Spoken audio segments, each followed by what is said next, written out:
Hello hello hello hello friends. Hello, नमस्कार सभी को। बहुत सारा नमस्कार। मैप माइंड्स के ऑनलाइन प्लेटफॉर्म पर आपका स्वागत है। मेरा नाम है अंकित बिंजवा और हम कवर कर रहे हैं इतिहास। हम चल रहे हैं इतिहास के पन्नों से इतिहास पढ़ने। तो चलिए शुरुआत करते हैं। आज हम आ चुके हैं सिंधु घाटी सभ्यता पर।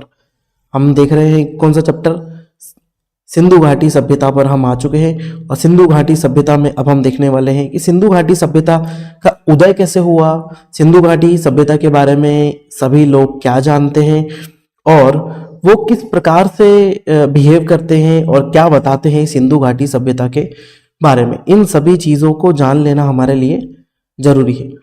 तो चलते हैं, आज देख रहे हैं हम सिंधु घाटी सभ्यता।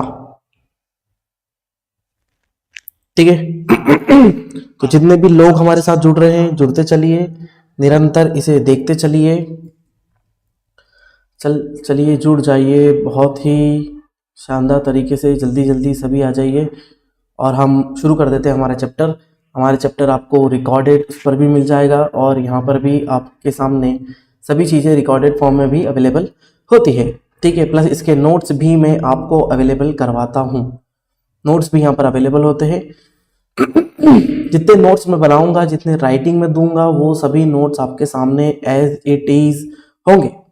ठीक है। तो इन सभी चीज़ों को अच्छे से जान के रखें और सब चीज़ों को देखते चलिए तो शुरू करते हैं आज का लेक्चर। हम सिंधु घाटी की सभ्यता, इसके पहले हम दूसरी चीज़ें भी कंप्लीट कर चुके हैं। इसके पहले हमने इतिहास के स्रोत देख लिए हैं। ये हमारा लेक्चर नंबर 6 है।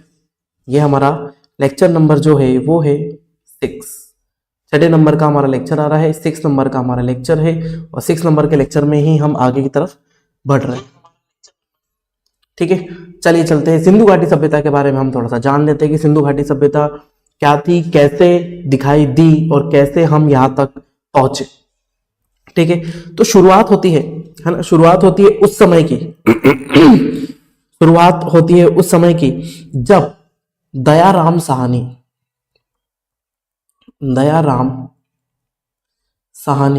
ठीक है, इस व्यक्ति को, है ना, दयाराम साहनी नामक व्यक्ति को 1921 में एक सभ्यता वाली जगह की, या पुरानी, जिसको हम बोले पुराने स्थान की, पुराने अवशेष प्राप्त हुए।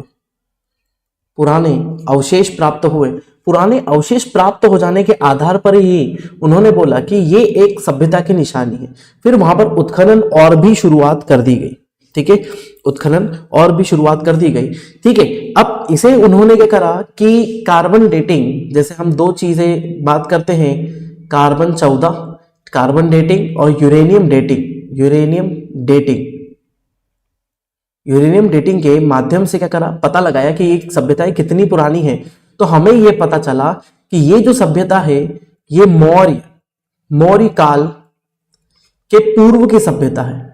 मौर्य काल के पूर्व की सभ्यता जो हमें मिली है ना, इसीलिए क्या कहलाई गई, ये हमारी प्राचीन इतिहास की एक सभ्यता कहलाई गई, जिसके साक्ष्य, यदि हम साक्ष्य की बात करें तो साक्ष्य कैसे हैं, पुरातात्विक साक्ष्य ही आपको यहां पर मिलेंगे। पुरातात्विक साक्ष्य मतलब क्या हो जाते हैं कि आपको यहां पर कुछ घर बने हुए दिखेंगे, है ना, कुछ यहां पर हो सकता है यहां मुद्राएं मिलेगी, फिर यहां पर आपको बर्तन मिल सकते हैं, बर्तन मिलेंगे यहां पर आपको। ठीक है। और भी उनके गुजर बसर का जितना सामान होता है वो सब चीजें यहां पर मिलते हैं और इन्हीं साक्ष्यों के आधार पर हमने इसे एक सभ्यता का नाम दिया। ठीक है। मौर्य काल से पूर्व में विस्तृत, है ना, मौर्य काल से पहले की ये पूरी सभ्यता थी। अब विश्व की, उसके अलावा, है ना, विश्व की प्राचीन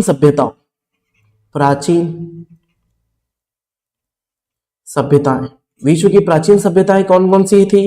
देखिए, सबसे पहले हमको मिलती है मिस्र की सभ्यता मिलती है। फिर उसके बाद मिलती है मेसोपोटामिया की सभ्यता। ठीक है। उसके बाद हमको सुमेर सभ्यता भी मिलती है, मेसोपोटामिया, सुमेर और क्रीट सभ्यताएं भी मिलती है। ठीक है। इन सभ्यताओं के साथ में ही ये एक और सभ्यता हमें मिली जिसे सिंधु घाटी सभ्यता के नाम से जाना गया। सिंधु घाटी सभ्यता, ठीक है। अब सिंधु घाटी सभ्यता इसे नाम रखा गया, ठीक है। तो प्राथमिक रूप से इसे जो नाम दिया गया वो किसके नाम पर दिया गया? सिंधु नदी।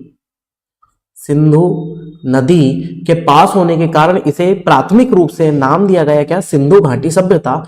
लेकिन आगे जाकर स्थितियां ऐसी हो गई आगे जाकर स्थितियां ऐसी बन गई कि जिससे ये सभ्यता हमें जैसे सिंधु नदी के पास तो मिली, जैसे सिंध में सिंधु नदी है, राइट में मैप पे आप देख ही रहे हैं, सिंध में नदी सिंधु के पास मिली, लेकिन ये विस्तृत होने लगी। ये पश्चिम में भी जाने लगी, ये पूर्व में भी हमको मिलने लगी, ये उत्तर में भी जाने लगी और दक्षिण में भी। इसके स्रोत हमको कहां तक मिले? नर्मदा और ताप्ती नदियों तक हमको स्रोत यहां पर मिलते हैं, ठीक है। तो इसके उत्तर, दक्षिण, पूरब, पश्चिम चारों ओर कहां तक? नर्मदा ताप्ती तक इसके स्रोत प्राप्त हुए। तो इसे हमने सभ्यता का नाम बदल दिया, इसीलिए हमने सभ्यता का नाम बदल दिया। और सभ्यता का नाम जो पहले हमें स्थल मिले थे, पहले जो हमें स्थल मिले, शुरुआती स्थल, जिसे क्या बोला गया था? हमारा हड़प्पा है ना। पहले जो स्थल हमको मिले तो उन्हीं स्थलों के नाम पर इसका नाम क्या रख दिया? हड़प्पा सभ्यता रख दिया गया। हड़प्पा सभ्यता, शुरुआती जो सभ्यता मिली थी वो हड़प्पा नामक जगह से मिली थी, इसीलिए सभ्यता का नाम हमारा क्या कर दिया गया? हड़प्पा सभ्यता इसका नाम रख दिया गया। ठीक है। इधर बोले तो ये गंगा यमुना दोआब क्षेत्र तक मिलती है, देखिए गंगा यमुना यहाँ से जा रही है, नर्मदा ताप्ती वाले क्षेत्र तक यहाँ पर मिलती है, फिर उसके बाद पश्चिम में भी जाती है ना, सूत का गेंडोर तक जाती है, फिर उसके बाद इधर काबुल में भी मिलती है, झेलम नदी तक भी मिलती है, ठीक है। बहुत दूर दूर तक ये सभ्यता फैली हुई है और ये एक विस्तृत सभ्यता के रूप में उभर कर सामने आई। विस्तृत सभ्यता के रूप में उभर कर ये सभ्यता हमारी सामने आई, इसलिए हमने एक विस्तृत सिंधु घाटी सभ्यता के नाम से इसे जाना। उसके पश्चात है ना, आगे की बात करें तो इसी के पश्चात 1922 में एक जगह और उत्खनन हुआ। एक जगह और उत्खनन हुआ, जगह थी कौन सी? हमारी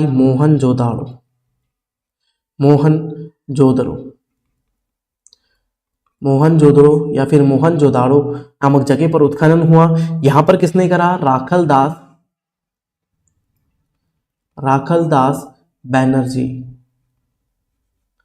राखलदास बैनर्जी द्वारा यहां पर उत्खनन किया गया और ये सभ्यता जो थी हड़प्पा से मात्र 640 किलोमीटर दूर थी। बस 640 किलोमीटर दूर हड़प्पा से आ जाती है, ठीक है। तो प्रारंभिक उत्खनन यदि हम देखें तो देखो यहां पर आपको दिखाई दे रही है मोहनजोदारो, यहाँ पर आपको लोकेशन दिखाई दे रही है मोहनजोदारो, और ये सिंध नदी के ही पास हमको ये सभी चीज जगह मिल रही है, ठीक है। तो मोहनजोदारो हो गया, है ना। वैसे ही सभी स्थानों के बारे में हमको जगह मिलती गई। देखिए यहाँ पर ये हड़प्पा दिखाई दे रहा है, ठीक है, रावी नदी के किनारे, क्योंकि ये सिंधु नदी का ही स्थल है, इसलिए सिंधु घाटी सभ्यता बोली गई। हड़प्पा सबसे पहले सभ्यता यहाँ पर मिली, फिर उससे 640 किलोमीटर दूर यहाँ पर उत्खनन किया गया और इसमें भी हमको सभ्यता के अवशेष प्राप्त हुए, ठीक है। नर्मदा, गंगा, यमुना, है ना, ताप्ती, इन क्षेत्रों तक यहां तक के अवशेष हमको प्राप्त हुए, ठीक है। ठीक, तो ये सभ्यता हमें अलग अलग स्थल पर अलग अलग रूप में पाई गई, इसीलिए है ना हमने इसका नाम अब क्या रख दिया है? हड़प्पा सभ्यता रख दिया है, ठीक है। उसके अलावा यदि हम बात करें तो यहां पर विस्तृत स्थल रूप है, विस्तृत स्थल रूप हमको यहाँ पर प्राप्त होता है ना। विस्तृत स्थल रूप हमको यहाँ पर पूरी तरीके से प्राप्त होता है, इसीलिए इस सभ्यता को हमने बहुत ही अत्यधिक विस्तृत सभ्यता बोली। क्योंकि यदि हम पश्चिम में बात करें तो पश्चिम में आपको मिलता है सूत का गेंडोर, सूत का गेंडोर, है ना। पश्चिम में आपको मिलता है सूत का गेंडोर, है ना। ये पश्चिम का सबसे पश्चिमी क्षेत्र है जो आपको दिखाई दे रहा है यहाँ पर मैप पर भी, सूत का गेंडोर, ठीक है। उसके अलावा यदि हम बात करें कि पूर्व में कौन सा क्षेत्र मिलता है ना, पूर्व में जो क्षेत्र हमको मिलता है वो मिलता है आलमगीरपुर। कौन सा मिल रहा है? आलमगीरपुर, ठीक है। ये कहां पर है? मेरठ, ठीक है, मेरठ में ये मिलता है हमको। उसके अलावा यदि हम उत्तर की बात करें तो उत्तर में जो हमको स्थल मिलता है उसको बोला जाता है मांदा। उत्तर में जो जम्मू कश्मीर वाले क्षेत्र में हमको जो स्थल मिला वो क्या कहलाया? मांडा स्थल कहलाया, ठीक है। ये सबसे उत्तरतम स्थल हमारा माना गया, ठीक है। फिर उसके बाद दक्षिण की तरफ आ जाए तो दक्षिण में जो हमें स्थल प्राप्त होता है, ठीक है, जिसको हम क्या बोल देते हैं, है ना दक्षिण में हमको महाराष्ट्र वाले क्षेत्र में, है ना, महाराष्ट्र में हमको प्राप्त होता है दायमाबाद, ठीक है। दायमाबाद जो क्षेत्र है ये महाराष्ट्र में लोकेटेड है, महाराष्ट्र का ये क्षेत्र हमको मिलता है। और सूत का गेंडोर ये जो स्थल है ना, यदि हम इसकी बात करें तो सूत का गेंडोर हमको मिलता है बलूचिस्तान में।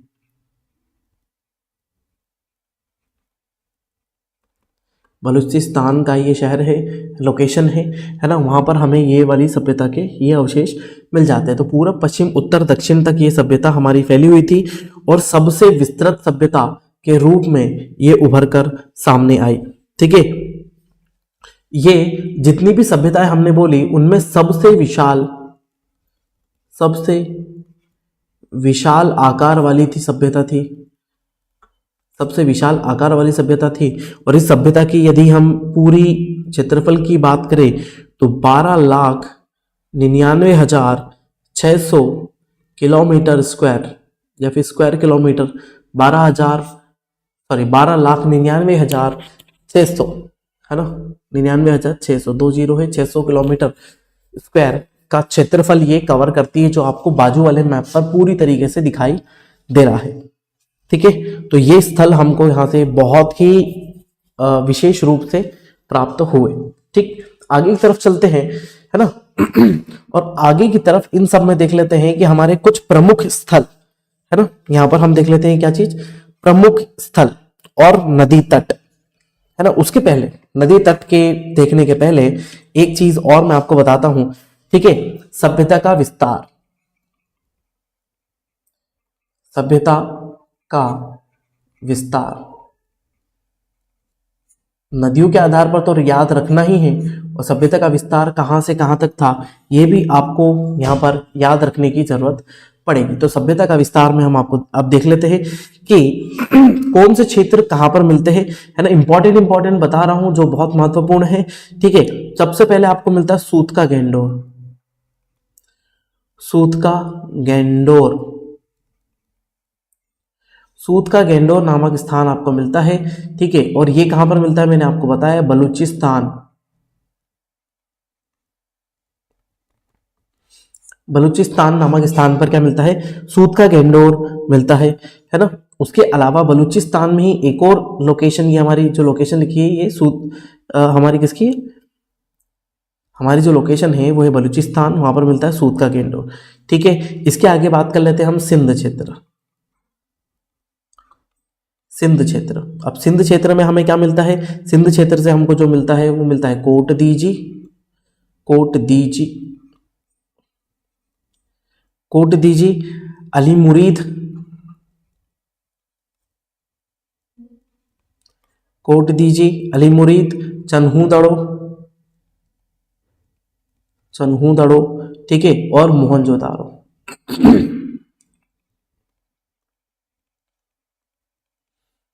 मोहनजोदारो कहां से मिलता है? सिंध क्षेत्र से हमको मिलता है, जो पाकिस्तान वाला क्षेत्र है, ठीक है। मैं यहाँ पर टिक कर देता हूँ, इस मैप पे हमको थोड़ा सा ज़्यादा क्लियर दिखाई दे रहा है, इसीलिए हम इसमें इस वाले मैप पर ज़्यादा टिक कर लेते हैं। देखिए सूत का गेंडोर आपको दिखाई दिया, यहाँ पर है, ठीक है। फिर उसके बाद मोहनजोदारो, मोहनजोदारो आपको यहाँ पर दिखाई दे रहा है। उसके अलावा कोटडा, कोयटा, कोयटा आपको यहाँ पर दिखाई दे रहा है, ये लोकेशन है। ठीक है, सिंध नदी ये जा रही है, यहाँ पर आपको रावी नदी के किनारे हड़प्पा दिखाई दे रहा है। ठीक है, और फिर आलमगीरपुर जो हमने बताया सबसे पूर्वी क्षेत्र आपको दिखाई दे रहा है, पूर्वी क्षेत्र आ गया। चन्हू दरो आ गया, ये चन्हू दरो आ गया। ठीक है, फिर कोट दीजी, अभी हमने बात करी कोट दीजी की, कोट दीजी इस तरफ आ गया है ना। सूरकोटदा, सूरकोटदा आ गया। फिर धोलावीरा यहाँ पर आपको दिखाई दे रहा है, गुजरात वाले क्षेत्र में, राजस्थान वाले क्षेत्र के बीच में। ठीक है, और उसके अलावा हमने यहाँ पर मांडा भी देखा था। ठीक है, मांडा का स्थल यहाँ पर आ गया, लाहौर के पास में ये स्थल आ गए, है ना। उसके अलावा भी और भी स्थल है जिनके बारे में मैं आपको बताता हूँ। ये कहाँ के क्षेत्र देखे हमने सिंध वाले क्षेत्र देखे। अब आ जाते पंजाब, पंजाब वाला क्षेत्र। पंजाब में हमारे क्षेत्र कौन से? रोपड़, पंजाब में जो मिल रहे हैं रोपड़ और हड़प्पा। जो ये हड़प्पा है ये पाकिस्तान वाले पंजाब में आता है। हड़प्पा वाला ये जो क्षेत्र दिखाई दे रहा है रावी नदी के किनारे, ये कौन से वाले क्षेत्र में आता है? पाकिस्तान वाले पंजाब में आता है। पाकिस्तान का पंजाब जो है ना, भारत में भी पंजाब है और पाकिस्तान में भी। रोपड़ तो भारत में ही आता है। ठीक है, उसके बाद आते हैं हरियाणा। हरियाणा, हरियाणा से मिलता है बनवाली, हरियाणा क्षेत्र से मिलता है हमको बनवाली। राजस्थान, राजस्थान के मुख्य क्षेत्र से हमको मिलता है कालीबंगा, राजस्थान से हमें कालीबंगा क्षेत्र मिलता है। फिर बात करते हैं यूपी की, यूपी से हमको मिलता है आलमगीरपुर, आलमगीरपुर। ठीक है, और कौशाम्बी, आलमगीरपुर और कौशाम्बी हमको मिलता है गुजरात। बहुत महत्वपूर्ण है ये सब जितना भी मैं बता रहा हूँ, क्योंकि एग्जाम में सीधे पूछा जाता है इनसे क्वेश्चन। ठीक है, तो गुजरात से मिल रहा है आपको रंगपुर, रंगपुर, लोथल, रंगपुर मिल गया, लोथल मिल गया, सूरकोटड़ा,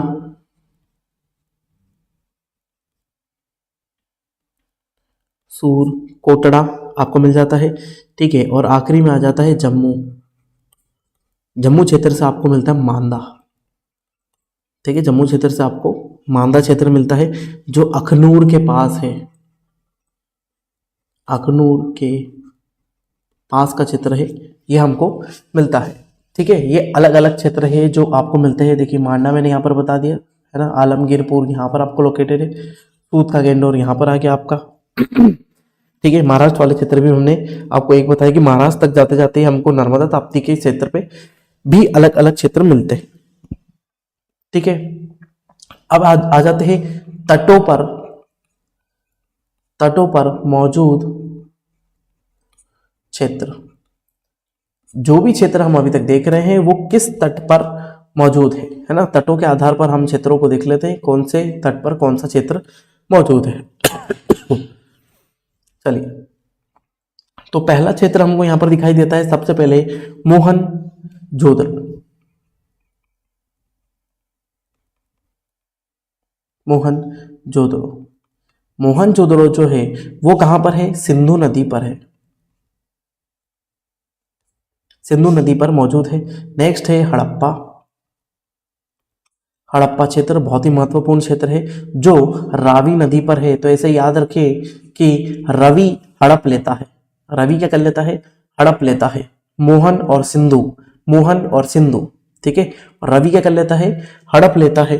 ठीक है, तो मोहनजोदारो, ठीक है, सिंधु नदी पर, हड़प्पा, रवि हड़प लेता है। नेक्स्ट है रोपड़। ठीक है, रोपड़ जो मिलता है हमको सतलज, सतलज नदी के किनारे मिलता है। ठीक है, नेक्स्ट है कालीबंगा, कालीबंगा ये हमको मिलता है घग्गर की, घग्गर, घग्गर नदी के किनारे। कौन सी नदी? घग्गर नदी के किनारे। ठीक है, नेक्स्ट आ जाता है हमारा लोथल, लोथल, लोथल मिलता है भोगवा, भोगवा नदी के किनारे हमको क्या मिलता है? लोथल क्षेत्र मिलता है। नेक्स्ट आ जाता है चन्हू दड़ो। कौन सा लोकेशन है? चन्हू दड़ो, चन्हू दड़ो भी कौन सी नदी? सिंधु नदी के पास। सिंधु नदी के तट पर हमको ये मिलता है। चन्हू दड़ो हो गया, ठीक है। कोट दीजी हो गया हमारा, कोट दीजी महत्वपूर्ण स्थल ही बता रहा हूँ, वैसे तो बहुत सारे स्थल है ना, वो भी सिंधु के तट पर ही मिलता है। कोट दीजी भी सिंधु नदी तट पर ही हमको मिलेगा। फिर आज के बाद आ जाता है रंगपुर। रंगपुर मिलता है आपको कौन सी, माबर नदी, महाबर नदी के तट पर हमें मिलता है। फिर आलमगीरपुर, आलमगीरपुर हमको मिलता है हिंडन नदी के किनारे, हिंडन नदी, ये भी गंगा और गंगा क्षेत्र का पार्ट है ना, हिंडन नदी की हम बात कर रहे हैं, ठीक है। नेक्स्ट मिलता है सूत का गेंडोर, सूत का गेंडोर जो हमने यहाँ पर बात करी, जो पश्चिमी स्थल है वो है दश्क नदी पर, दश्क नदी पर, ठीक है। ये बलूचिस्तान में आती है ना, बलूचिस्तान मैंने लोकेशन आपको बता ही दी है, ठीक है। उसके बाद जाते हैं कौन से, बस, है ना। यही क्षेत्र आपको यहाँ पर बहुत ही महत्वपूर्ण मिलते हैं, ठीक है। और ये नदी के क्षेत्र पर आपको याद रखने हैं कि कौन कौन से क्षेत्र किस नदी के मुहाने पर आपको मिलेंगे, ठीक है। अब अपन बात कर लेते हैं खोजकर्ता। ये प्री और मेंस दोनों के ही हिसाब से है ना, आप ऐसा मत सोचिएगा मैं प्री पढ़ा रहा हूँ, मेंस के हिसाब से इसलिए है क्योंकि सीधे सीधे कालीबंगा आ जाएगा। अब बताओ कालीबंगा क्या और कहाँ है, कालीबंगा क्या है, कहाँ है और कहाँ पर मिलता है, ठीक है। तो हमारे जो यहाँ पर स्थल लिखे हुए हैं इसी में लिख देता हूँ, जैसे हड़प्पा में ही यहाँ पर लिख देते खोज, है ना। किसकी खोज किसने करी, तो हड़प्पा की सब खोज किसने करी, दयाराम साहनी,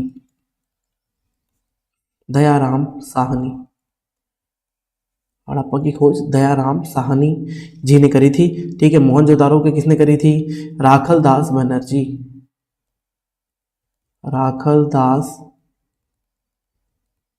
बनर्जी, ठीक है।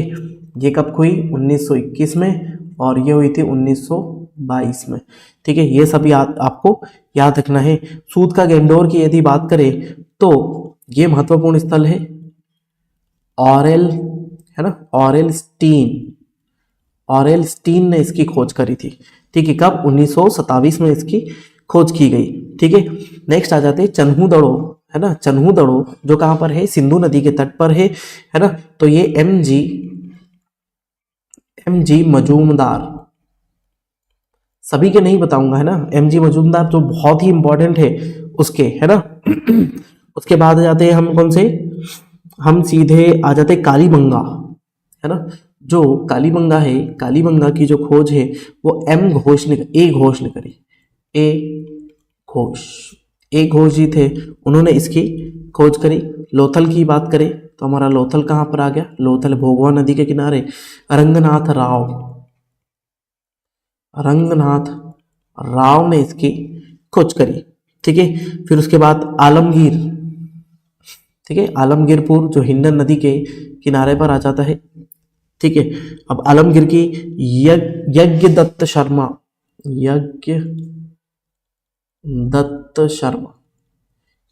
शर्मा द्वारा इसकी खोज की गई थी, ठीक है। सूरकोटदा, है ना, सूरकोटदा भी हमारा एक स्थल है ना, जो इधर ही आता है, इसी स्थल में आ जाता है। तो हम सीधे सीधे उसको लिख देते हैं, है ना, यहाँ पर लिख लेते हैं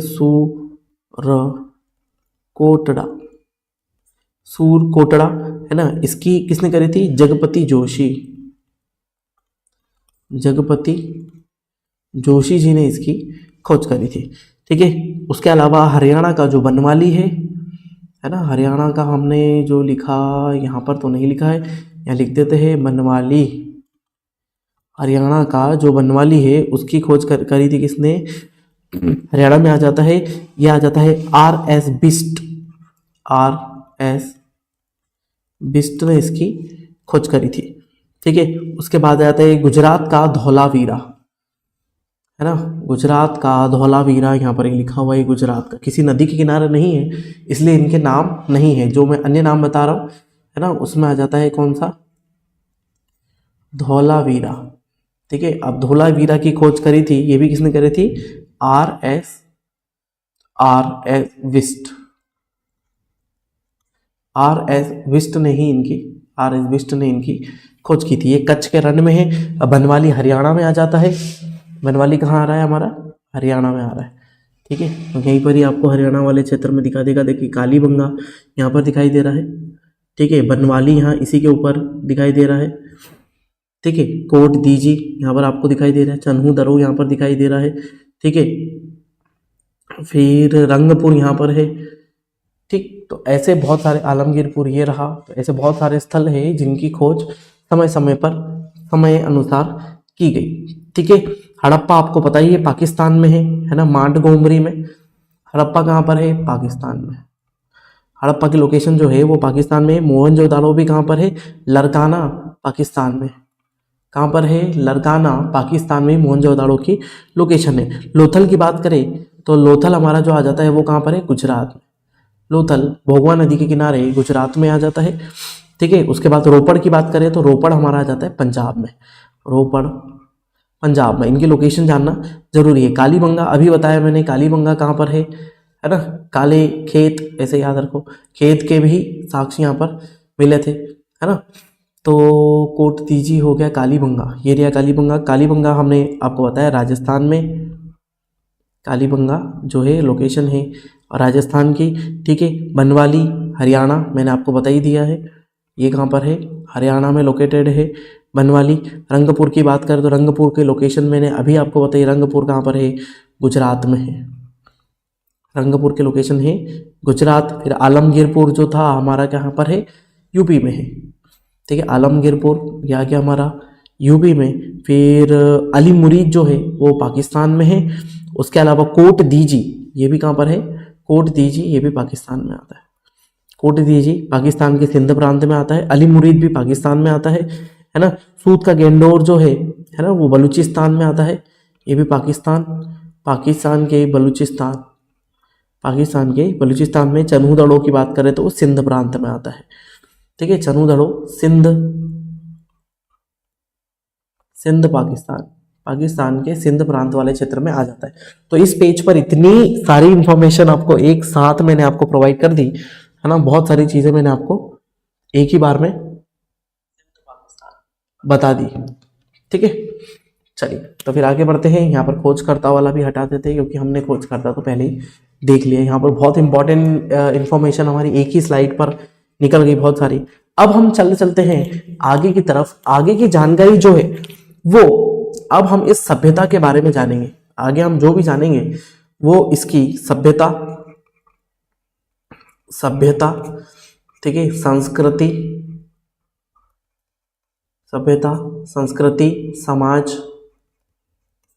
समाज विशेषता, इन सब चीजों के बारे में बात करेंगे। जितना भी हमने बात करी वो सब तो इंफॉर्मेशनल था। ठीक है, अब यहां पर हम बात कर लेते हैं। ठीक है, अब इसकी तिथि के बारे में बात करें तो तिथि क्या है? तिथि यहां पर बहुत गड़बड़ है ना। तिथि यहां पर किसी भी प्रकार से करेक्ट नहीं बताई गई है ना।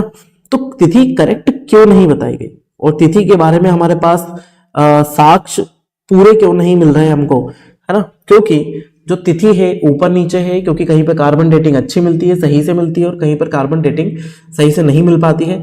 ठीक है, तो जो हमको साक्ष्य मिलते हैं वो हो सकता है कि बीच समय के साक्ष्य हो, या फिर ऐसा हो सकता है कि वो बहुत ही पुराने साक्ष्य हमारे सामने अवेलेबल हो रहे हो। ठीक है, तो कब हो जाएगी इसकी तिथि?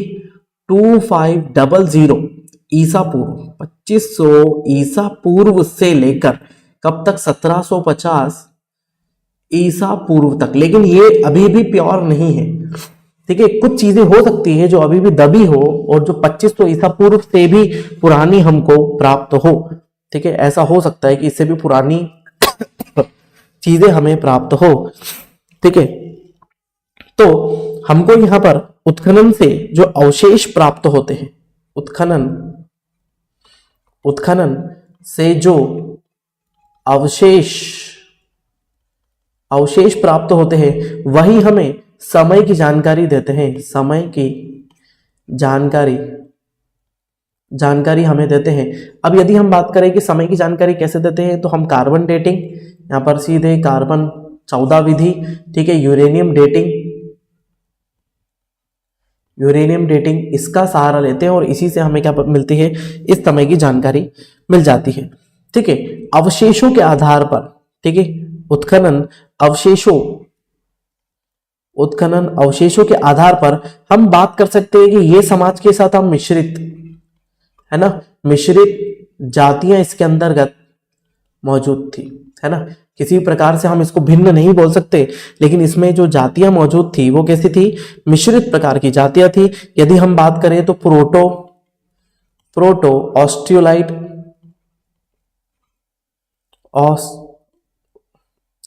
ऑस्ट्रेलाइट, प्रोटो ऑस्ट्रेलाइट इसमें शामिल थे। ठीक है, इसके अलावा इसमें अल्पाइन भी शामिल थे। ठीक है, ये प्रजातियों के नाम हैं जो आज वनस्पतियों के नाम पर भी है। ठीक है, मतलब ठंडे प्रदेश वाली वनस्पतियां। उसके अलावा मंगोलाइट्स प्रजाति भी इसके अंतर्गत शामिल है। और उसके अलावा आ जाती है मेडिटेरेनियन,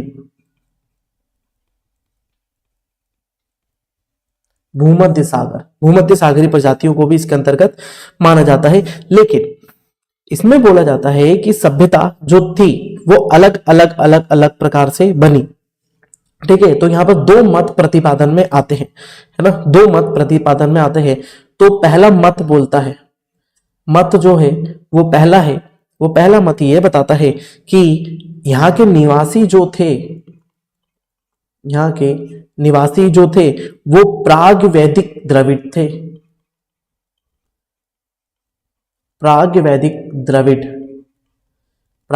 द्रविड़ इनको माना है, जो, है ना, जिन्हें नष्ट कर दिया था किसने, आर्यों ने। आर्य जब आए थे तो आर्यों ने इन्हें नष्ट कर दिया था, है ना, नष्ट कर दिया था आर्यों ने। ठीक है, आर्यों ने इनको समय के साथ में युद्ध हुए और बाकी दूसरी चीजें थी, है ना, उनके कारण क्या हो गए, ये नष्ट हो गए, हमले हुए, तो उन सभ्यता को इन्होंने कैप्चर कर लिया। दूसरा मत ये बोलता है हमको कि यह सभ्यता आर्यों द्वारा ही निर्मित है, आर्यों द्वारा निर्मित, इसे आर्यों द्वारा निर्मित ही कहा जाता है कि ये सभ्यता कैसी है, आर्य ही इस सभ्यता का निर्माण करते हैं। ठीक है, है ना। लेकिन कुछ इतिहासकार जो है ना, कुछ जो साक्ष्य मानते हैं, ठीक है, वो उसको नागरिकों को, इस समय जो नागरिक इस समय यहां पर हुआ करते थे उनको क्या मानते हैं, सुमेरियन भी मानते हैं। तो ऐसे अलग अलग मत है इस समय की अलग अलग सभ्यता के आधार पर। ठीक है, लेकिन सबसे प्रचलित मत कौन सा है, प्रचलित मत यही है कि द्रविड़ ही है ना। कौन है, द्रविड़ ही सिंधु सभ्यता के निर्माता थे। सबसे प्रचलित मत यदि हम बात करें, अधिकांश इतिहासकार इसी को मानते हैं, पहले मत को, कि प्राग वैदिक द्रविड़ या फिर प्रचलित द्रविड़ जो थे उसी समय की सभ्यता को ही, उसका ही निर्माण इन्होंने करा था। ठीक है, अब यदि हम इनकी सामाजिक स्थिति के बारे में बात करें, सामाजिक स्थिति, ठीक है, तो सब चीजों को अलग अलग जैसे मैं बताते चलता हूं वैसे वैसे देखते चलना। सामाजिक स्थिति में हम यदि सबसे पहली बात करें तो ये मात्र सत्तात्मक था,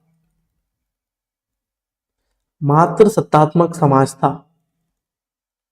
मात्र सत्तात्मक समाज मतलब महिलाओं को महत्ता दी जाती थी, महिलाओं को महत्ता अधिक दी जाती थी, महिलाएं अधिक रूप से यहां पर कार्य करती थी।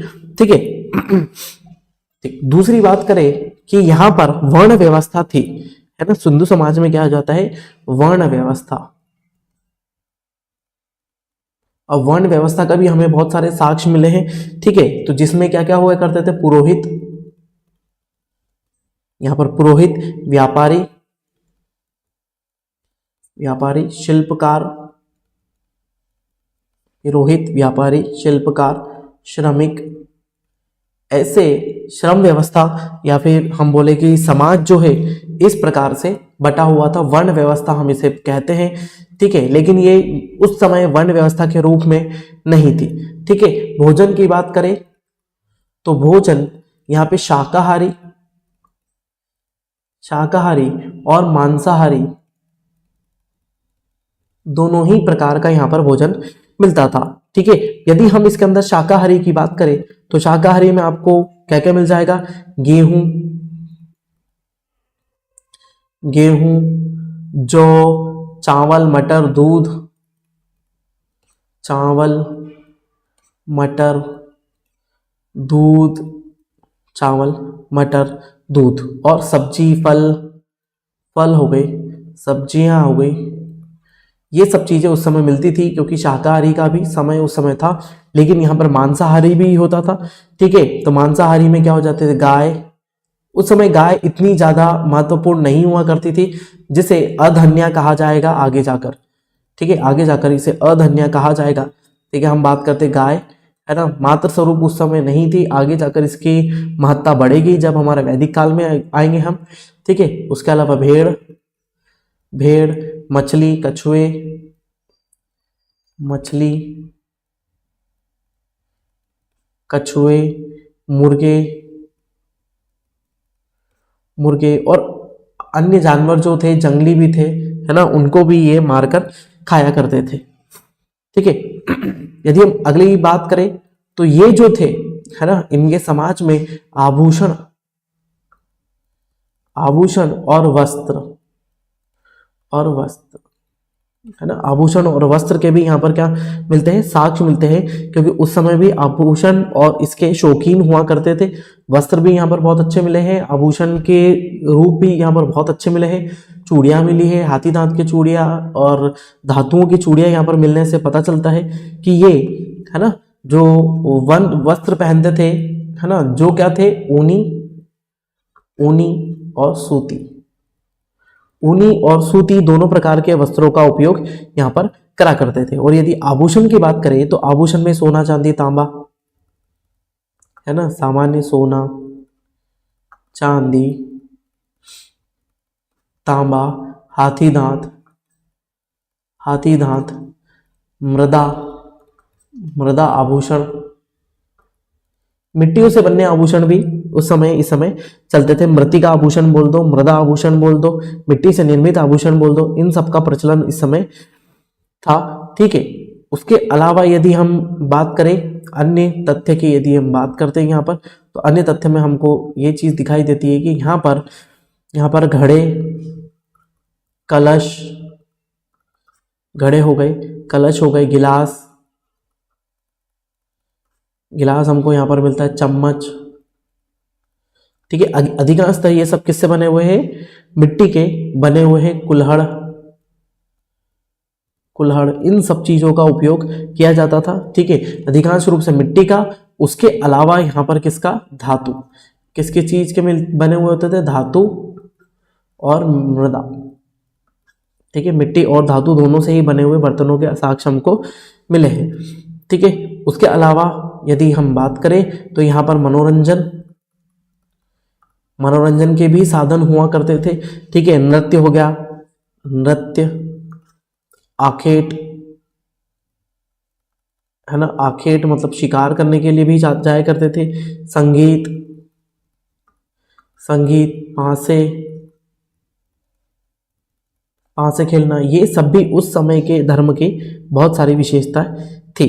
ठीक है, उसके अलावा यदि हम बात करें तो धार्मिक स्थिति, यदि बात करें तो धार्मिक जीवन जो था वो भी महत्वपूर्ण है। यहाँ पर धार्मिक जीवन भी महत्वपूर्ण है। क्यों?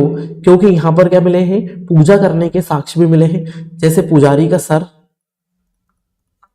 पुजारी का सिर, इसके साक्ष्य भी हमको यहाँ से प्राप्त हो जाते हैं। उसके अलावा कांस्य, नर्तकी के नर्तकी, है ना, के भी साक्ष्य हमको यहाँ पर मिलते हैं। कांस्य की, नर्तकी के साक्ष्य भी हमको यहाँ पर मिले हैं। ठीक है, उसके अलावा जो मोहरे, मोहरे यहाँ पर मिली है, उस पर योगी की प्रतिमा, योगी मुद्रा, योगी मुद्रा में बैठे हुए एक आकृति मिलती है, जिसे क्या बोला जाता है, पशुपतिनाथ, पशुपतिनाथ के नाम से जाना जाता है, जो सृष्टि के निर्माणकर्ता भी आगे जाकर कहे गए। ठीक है, उसके अलावा यहाँ पर जो है ना, शिवलिंग के अवशेष भी मिलते हैं। शिवलिंग के अवशेष भी उस समय के यहाँ पर मिले, ठीक है। और उसके अलावा मृदा मूर्तियां, मृदा की मूर्तियां भी यहाँ से बहुत सारी मिली, ठीक है। जिससे हमें पता चलता है कि इस समय का जो समाज था वो किस तरीके के, धार्मिक भावनाएं भी वहां पर बहुत अधिक थी और धार्मिक रूप से कार्यरत भी था, ठीक है। लेकिन यदि और आगे बात करें तो यहाँ पर हमारे पॉइंट हो गए GH, ठीक। यहाँ पर नाग पूजा, नाग पूजा, वृक्ष पूजा, नाग पूजा भी प्रचलित थी, वृक्ष पूजा भी यहां पर प्रचलित थी, सूर्य पूजा, ठीक है, जल पूजा। इससे एक चीज सिद्ध होती है कि ये प्रकृति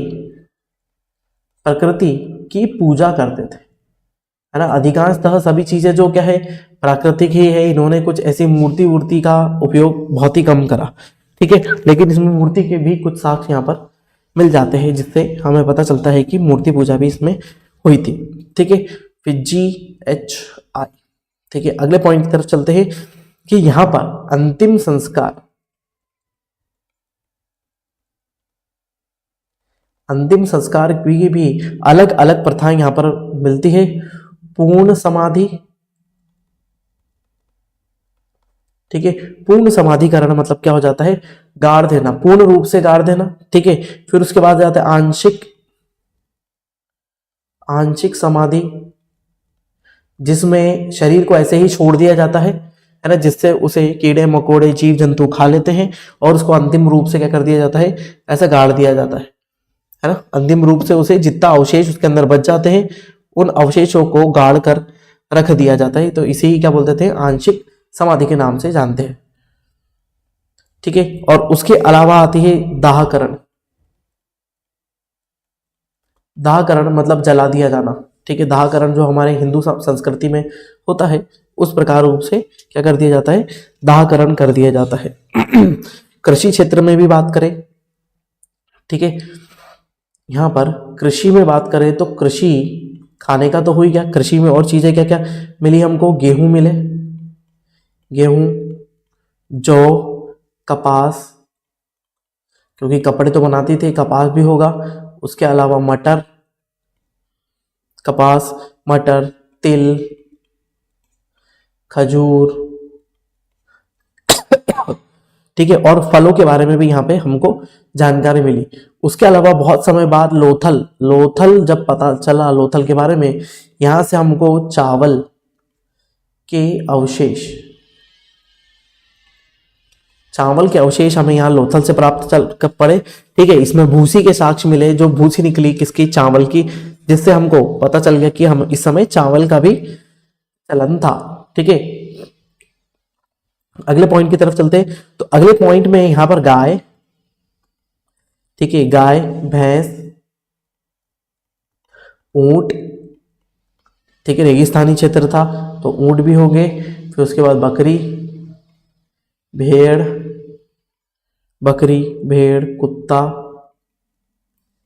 कुत्ता, सूअर, ठीक है। इनके साक्ष्य प्राथमिक रूप से हमको मिले, लेकिन जो लोकेशन थी सूरकोटदा, सूर को फिर से आ जाते हैं, लोकेशन का नाम है हमारा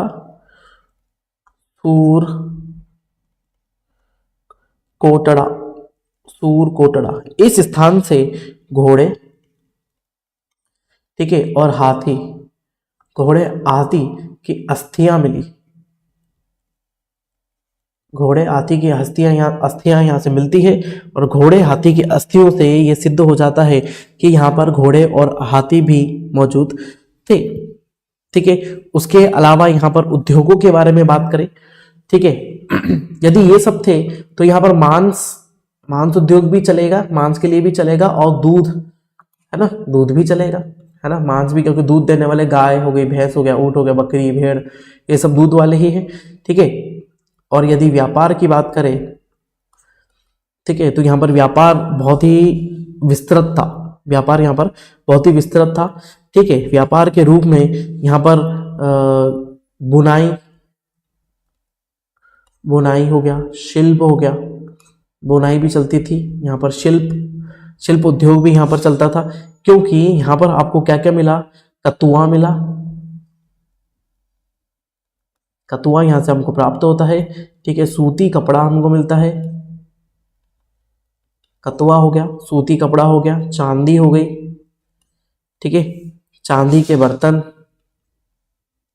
तो ये बर्तन कोई ना कोई तो बनाते ही होगा, कोई व्यक्ति तो बनाते ही होगा, मिट्टी के बर्तन। उसके अलावा आभूषण ऐसी वस्तुएं प्राप्त हो जाने से हमको पता चल जाता है, ठीक है, कि यहाँ पर व्यापार भी फल फूल रहा था। फिर उसके अलावा हमको लोथल जो नामक स्थान जो हमको गुजरात वाले क्षेत्र में मिलता है, ठीक है। लोथल भोगवा नदी के किनारे हमको मिलता है। तो लोथल में जो था मनके बनाने का कारखाना, मनके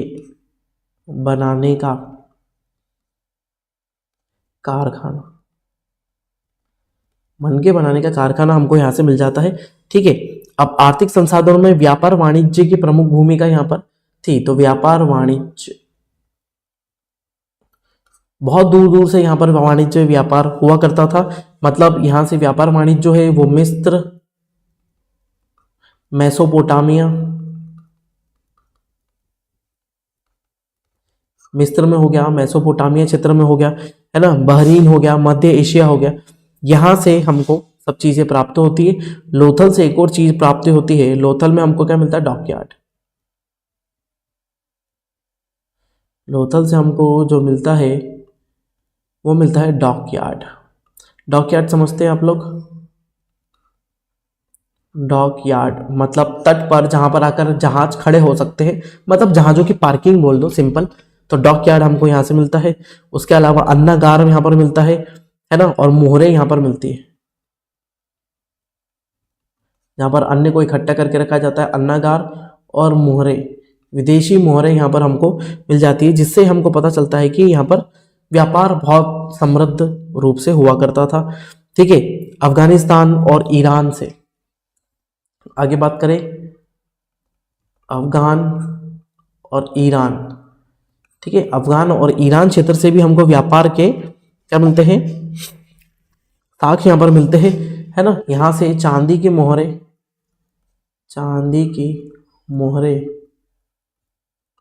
मिलती है, चांदी के मोहरे हमको यहाँ पर मिलती है, ठीक है।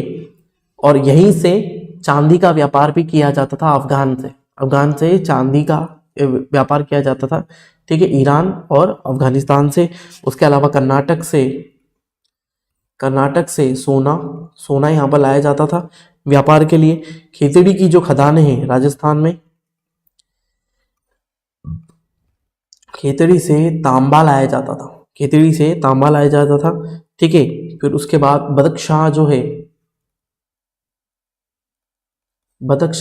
यहाँ से कुछ मनके हुआ करते थे, बहुत कीमती, है ना, मणियां हुआ करती थी, जिनको लाजवर्द बोला जाता था, लाजवर्द मणि। आपने मोहनजोदारो मूवी में भी देखा होगा, लाजवर्द, ठीक है। और उसके बाद दक्षिण भारत से शीशा भी लाया जाता था, दक्षिण भारत, शीशा मतलब कांच, है ना, शीशा भी यहाँ से लाया जाता था। तो मतलब ये बहुत ही विस्तृत रूप से हमको इसकी जानकारी मिल जाती है, ठीक है। चलिए 2 मिनट रुकते हैं, 2 मिनट के बाद हम वापस इसी लाइव को वापस शुरू कर रहा हूँ, है ना, यहीं से ही है ना, ऐसी कोई ज़रूरत नहीं है आपको बैक होने की, है ना। 2 मिनट में हम थोड़ा जल ग्रहण कर ले, फिर चालू करते हैं।